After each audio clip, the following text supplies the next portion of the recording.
दोस्तों, कभी कभी जीवन ऐसा मोड़ लेता है जहां हम बस चुप होकर बैठ जाते हैं और मन के भीतर एक ही आवाज गूंजती है, भगवान अब मुझसे सच में नहीं होता। हमने बहुत हिम्मत दिखाई, बहुत मुस्कुराकर सब संभाला, खुद टूटा मन अंदर छुपाकर दुनिया के सामने मजबूत बनते रहे, लेकिन कोई नहीं जानता कि ये मजबूती कितनी महंगी पड़ी है। कितने लोग हमें कह देते हैं, तुम तो बहुत मजबूत हो, तुम संभाल लोगे, पर वो ये नहीं देख पाते कि कभी कभी मजबूत लोग भी चुपचाप टूट जाते हैं। कभी आप अपने कमरे में अकेले रोए होंगे, कभी सिर तकिए में दबाकर चीखे होंगे, कभी रात भर छत देखते देखते सुबह निकल आई होगी, पर नींद कहाँ आती है। दिमाग में लाखों विचार घूमते रहते हैं। अब आगे कैसे होगा, किसे बताऊं, कौन समझेगा। कभी जिम्मेदारियों का बोझ, कभी भविष्य की चिंता, कभी रिश्तों की उलझन, कभी अपने दिल का अकेलापन। और इन सब के बीच आपका मन एकदम शांत होकर फुसफुसाता है, ईश्वर अब मैं अकेले नहीं झेल सकता, अब आप ही थाम लीजिए। यही वो क्षण है जहां अहंकार हारता है और आत्मा जागती है। हम सोचते हैं मैं फेल हो गया, लेकिन ईश्वर कहते हैं अच्छा है, अब तुम मेरी तरफ मुड़े। गीता यही तो कहती है, जब मनुष्य कहता है मैं नहीं, उसी क्षण ईश्वर कहते हैं मैं हूं। इसलिए ये टूटन हार नहीं है, यह आपके भीतर कुछ महान के जन्म का संकेत है। यह वो क्षण है जब आपकी सारी बनावट, सारी बाहरी शक्ति टूटने लगती है, ताकि असली शक्ति, दिव्य शक्ति आपके जीवन में आ सके। ईश्वर इन क्षणों को बड़े प्यार से चुनते हैं। वो हमें गिराते नहीं, वो हमें अपने हाथों में पकड़ते हैं। तो अगर आज आपका मन कह रहा है भगवान अब मुझसे नहीं होता, तो समझ लीजिए यही वो पल है जब कहानी बदलने वाली है। कल्पना कीजिए कुरुक्षेत्र का विशाल युद्ध क्षेत्र। धरती कांप रही है, आकाश में धूल और सेना की गर्जना, शंख गूंज चुके हैं, हर योद्धा अपने रथ पर खड़ा विजय की प्रतिज्ञा लिए हुए। और ठीक उसी क्षण एक अप्रत्याशित दृश्य, अर्जुन, पांचों पांडवों में सबसे श्रेष्ठ धनुर्धर, दुनिया का सबसे महान वॉरियर, जिसका केवल नाम सुनकर बड़े बड़े योद्धा डरते थे, वो अचानक थम जाता है। उसकी उंगलियां ढीली पड़ जाती हैं, उसका गांडीव धनुष जमीन पर गिर जाता है, उसकी सांसें तेज हो जाती हैं, वो कांपने लगता है।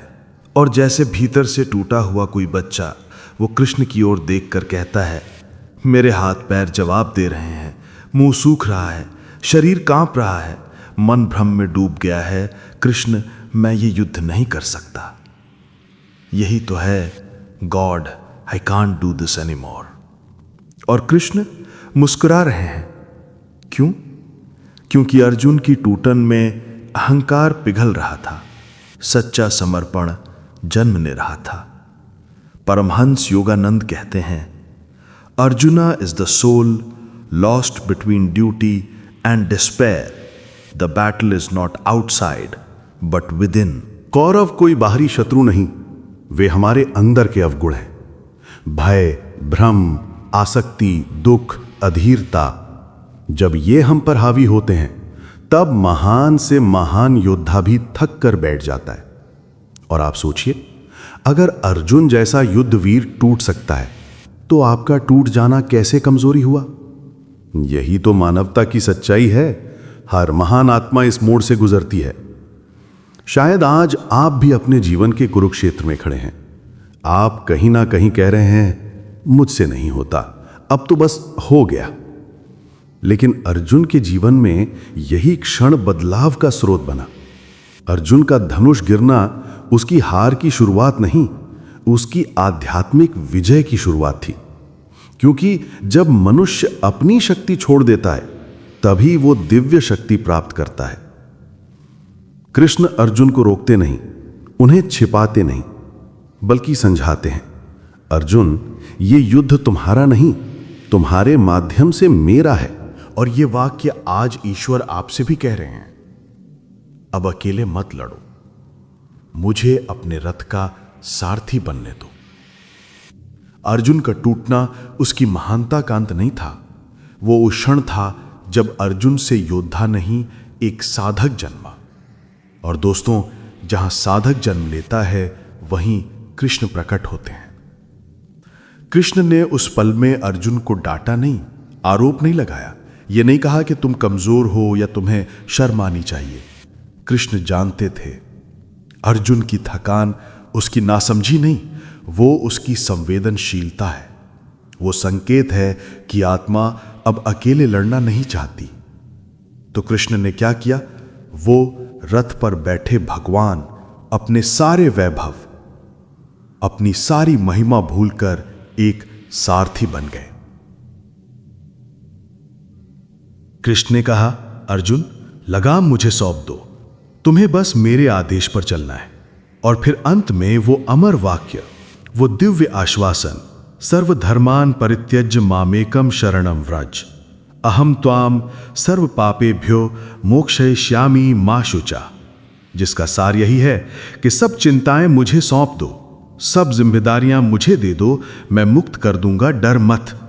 यही है सरेंडर, जहां युद्ध आप करते हैं पर जीत कृष्ण की होती है, जहां तीर आप चलाते हैं पर निशाना दिव्य हाथ लगाते हैं, जहां आप चलते हैं पर राह दिखाने वाला कोई और होता है।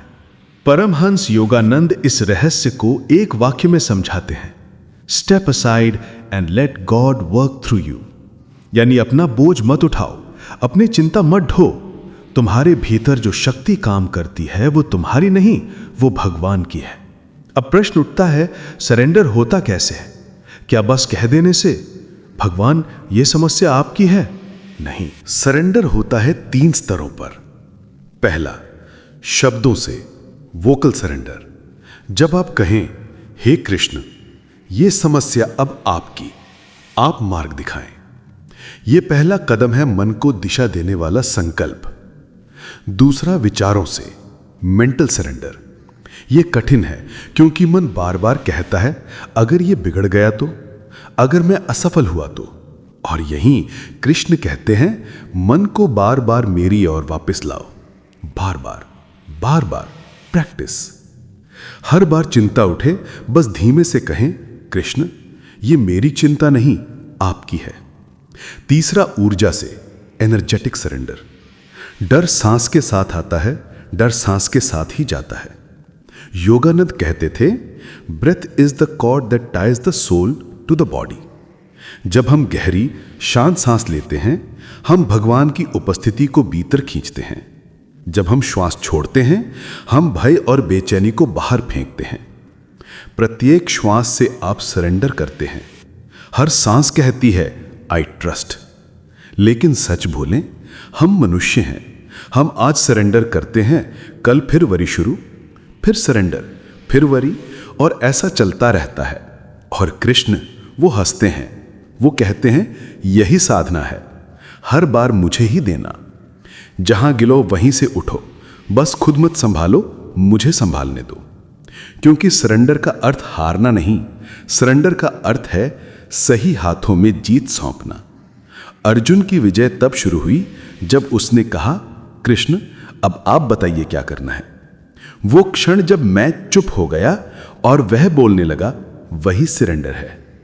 आज ईश्वर आपके दिल में भी उसी पल की प्रतीक्षा कर रहे हैं जब आप कहेंगे, भगवान अब आप। जब इंसान कह देता है, भगवान अब मैं नहीं कर सकता, तभी भगवान कहते हैं, अच्छा अब मैं करूं। हर युग में, हर धर्म में, हर शास्त्र में ये एक ही दिव्य नियम चलता आया है, मानव का बोझ छोड़ना इज इक्वल टू ईश्वर का हाथ पकड़ना। और जब ये हैपन्स होता है, जीवन में चमत्कार शुरू हो जाते हैं।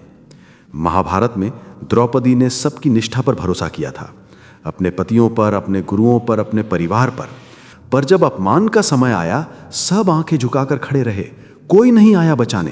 पहले उसने खुद चादर पकड़ी, सोचा शायद मैं अपने को बचा लूं, फिर हाथ ढीले पड़ने लगे, मन रोने लगा। किस पर भरोसा करूं अब? और जब भीतर से आवाज आई, अब मुझे ही पुकार, तभी उसने दोनों हाथ उठाए, पूर्ण समर्पण। हे कृष्ण, अब मैं नहीं, आप। और बस जहां हाथों की शक्ति खत्म, वहीं से अनंत शक्ति शुरू हुई। जिस वस्त्र को खींचा जा रहा था वो अंतहीन होता गया। वो सम्मान जो छिना जा रहा था, कृष्णा ने और ऊंचा कर दिया।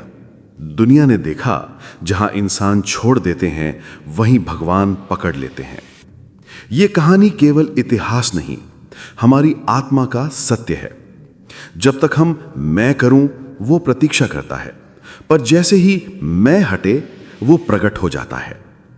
एक समय ऐसा आया जब युवा योगानंद के पास खाने तक के पैसे नहीं थे। सब रास्ते बंद लग रहे थे। अनिश्चितता का भारी बोझ मन पर था, छाती पे जैसे वजन सा। अंदर से आवाज उठी, अब क्या होगा? यही वो क्षण था जहां कोई भी कह सकता था कि बस अब मुझसे नहीं होता। पर योगानंद ने डिवाइन मदर से कहा, मां, मैं आपका बच्चा हूं। अगर आप मुझे नहीं संभालेंगी तो किसे संभालेंगी? यह शिकायत नहीं थी, यह भरोसा था, यह सरेंडर था।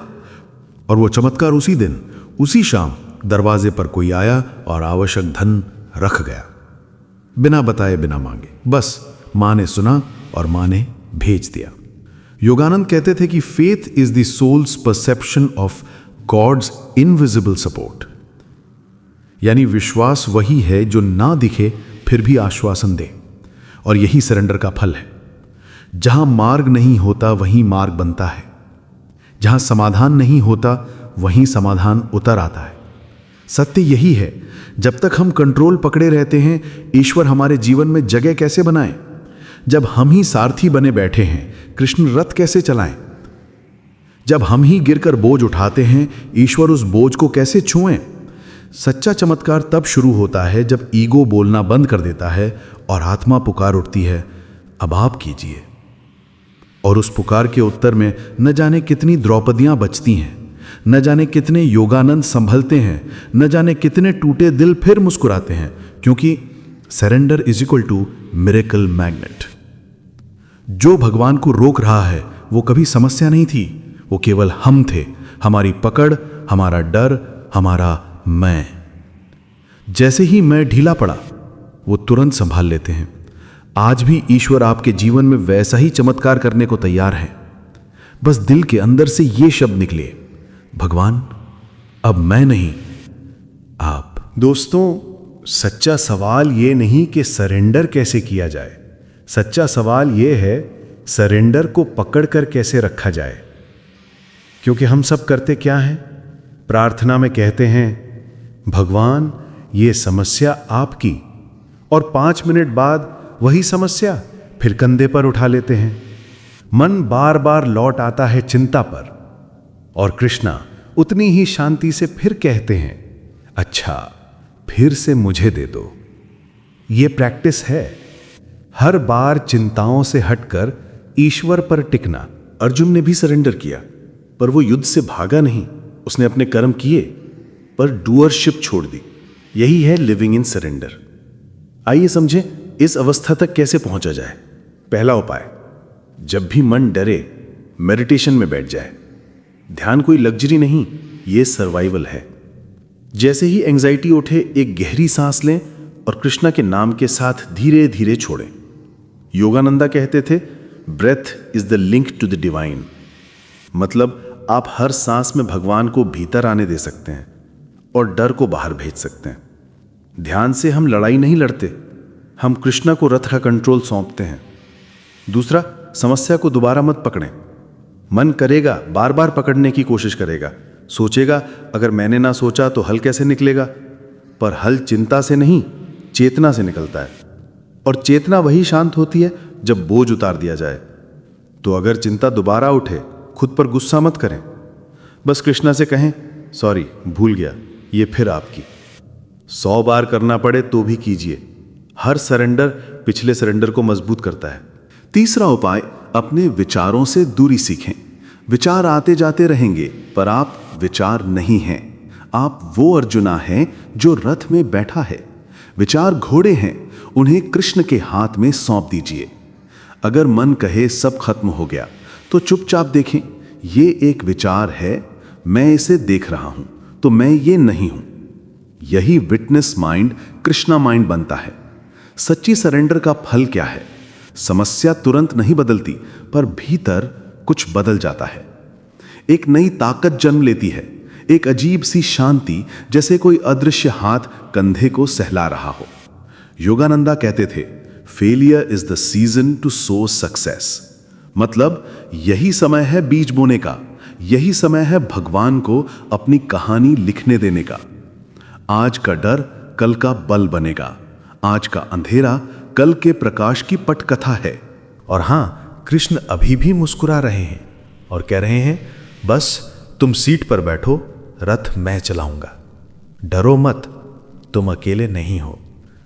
दोस्तों, अब एक गहरी सांस लें और अपने हृदय को कुछ क्षणों के लिए बिल्कुल शांत कर दें।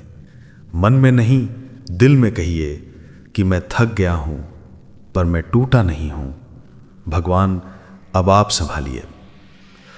कभी कभी सरेंडर शब्द सुनकर लगता है ये तो हार है, ये तो कमजोरी है, पर असली अर्थ में सरेंडर ही सबसे बड़ा बल है। जब तक हम लड़ते रहते हैं, हम ईगो से लड़ते हैं। जब हम समर्पण करते हैं, हम भगवान को आमंत्रित करते हैं। धीरे से बोलिए, कृष्ण, अब आप स्टीयरिंग पकड़िए। ये चिंताएं, ये काम, ये जिम्मेदारियां अब आपके चरणों में रखता हूं। आप मार्ग दिखाइए, मैं बस आपका अनुसरण करूंगा। जब आप दिल से कहते हैं मैं नहीं आप, तो मन में गर्माहट फैलती है, एक हल्की सी रोशनी सी भीतर उतरती है, एक राहत, जैसे कोई कंधे से बोझ उतार रहा हो। वो संकेत है कि कृष्ण ने लगाम पकड़ ली है। आपका जीवन, आपका कुरुक्षेत्र अब भय का क्षेत्र नहीं, भगवत गीता का क्षेत्र बन जाता है। शायद आप अभी भी देख नहीं पा रहे, रास्ता अभी भी धुंधला है, पर स्टीयरिंग अब किसी और के हाथ में है, और वो कोई और खुद परम चैतन्य है। विश्वास रखिए, कहानी अंधेरे में नहीं रुकेगी। यही अंधेरा नई रोशनी की भूमिका है। जैसे अर्जुन उठकर खड़ा हुआ, वैसे ही आप भी उठेंगे। पहले झुका हुआ सिर अब ऊंचा हो जाएगा, पहले कांपते हाथ अब दृढ़ हो जाएंगे, क्योंकि अब युद्ध आप नहीं लड़ेंगे, कृष्ण लड़ेंगे, और आप सिर्फ उनके साथ खड़े रहेंगे। आपके शत्रु बदल सकते हैं, पर उन सब के सामने भगवान आपका उत्थान करेंगे। आपके टूटे सपने नए रूप में लौटेंगे, आपकी थकी इच्छाएं फिर जागेंगी, आपकी आशा फिर जन्म लेगी। ये अंत नहीं, यही वो क्षण है जहां जीवन कहता है, चलिए अंत में एक प्रार्थना मिलकर कहें, शब्द हो या ना हो, बस भावना सच्ची हो। कृष्ण, तुम्हारी इच्छा ही मेरी राह है, तुम्हारा हाथ मेरे सिर पर और मैं निडर। मैं अब अकेला नहीं, तुम मेरे रथ का सारथी हो, मैं सिर्फ तुम्हारा यात्री। गहरी सांस लें और इस शांति को महसूस करें। यही शरणागति है, यही मुक्ति की शुरुआत है। ओम शांति, ओम शांति, ओम शांति।